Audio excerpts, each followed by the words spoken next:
Hi everyone, I want to welcome you to the third part of the building of the modified Junior Jupiter. Now we're showing you a completed one just to give you an idea of what we're going to do today. This is the finished model, and you'll notice the body is painted, so please make a note to yourself that you have to paint the body before you put the wings and tail on, okay? You have to remember to do that. The other thing is, all the electronics are in here. In this side, the motor is in here. Chuck, if you turn it around, we'll show you the other side, how the things are installed. Today, we're going to go through how to prepare the body, the painted body, before you put wings and tail on with all the electronics, okay? Okay, now we're going to show you here the body of the plane with the indentations already cut out. We've done it, but we wanted to show it to you as to what it looks like before anything is put in. The receiver will go in here. The hole that you were asked to put through the center is here, and one of the servo cutouts, just one of them, is on this side. On the other side, we have the other cutout for the other servo. This is the other side of the hole, and this is for the speed control. Okay? You do this before you paint the body. Okay, Chuck is going to now show you how to mark the body for the cutouts. In this case, it's for the servo. You see he has a little pattern that he made out of heavy paper, and he outlines it in a pencil. Okay? Now we're going to show you how to make a cutout for the servo. You'll see Chuck has his knife prepared, and he has it marked with a little bit of tape as to how deep he wants to cut it. As Chuck is showing the servo from where it rests to the bottom, that's how deep we're going to make the cutout. Okay, now what Chuck is doing is he's cutting out along the edges that he drew with his little pattern in pencil. He's cutting that first. Okay, and he's cutting no deeper than the mark. As you can see now, Chuck is going to make a cut right through the middle of the outline that he was cutting, and that's to make it easier to take the foam out. He's, you can see now he's cutting across so he can take little pieces out.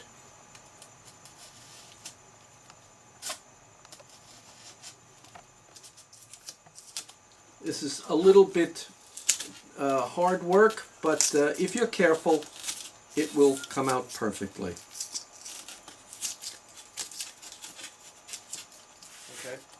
Okay, now Chuck has cut out the indentation for the servo. He's going to take the servo now, and he's going to place it in the hole he cut out, and he wants to see if it goes down far enough and it's a tight fit. And it looks like it's just about perfect. Okay, it shouldn't. I want to show you the cutouts that are actually going to be in the airplane. Now, it's not important exactly where everything goes, but I want to give you an approximate size. And the distance from the front of the receiver to the motor is about 7.5 centimeters. Could be somewhere between 7 and 8 centimeters. Now, the hole in the back for the servo is dependent upon the length of the cable that comes with your servo.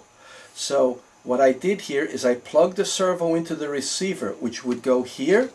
Now you bring this out and you say, I'm going to place a hole exactly at this length.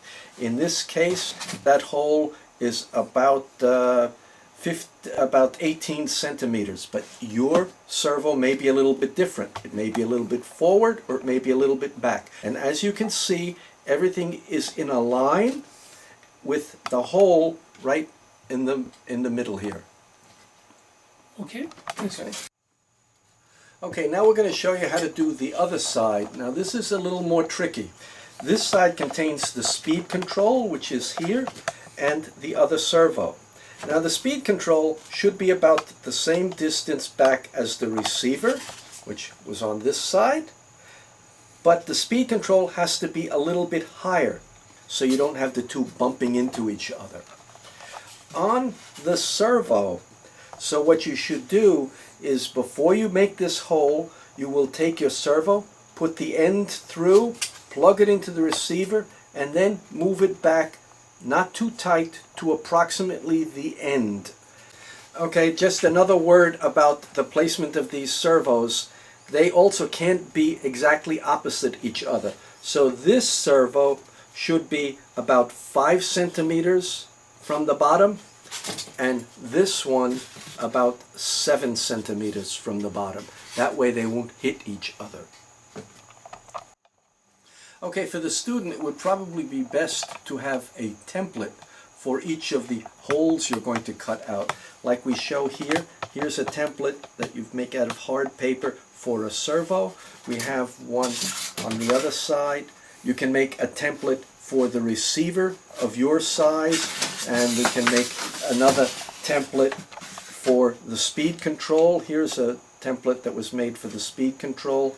Okay, that's the easiest way to get the right size hole.